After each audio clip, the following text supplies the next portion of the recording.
ఒక తోటలో ఒక కొమ్మలో ఒక పువ్వు పూసింది.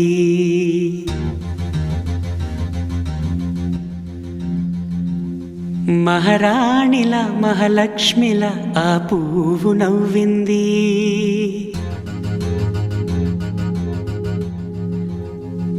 అలాగే నవ్వుతూ ఉండాలని,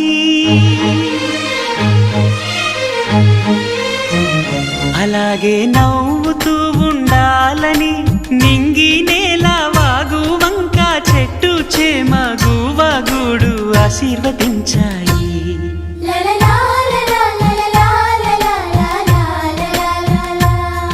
ఒక తోటలో ఒక కొమ్మలో ఒక పువ్వు పూసింది. మహారాణిలా మహాలక్ష్మిలా ఆ పువ్వు నవ్వింది.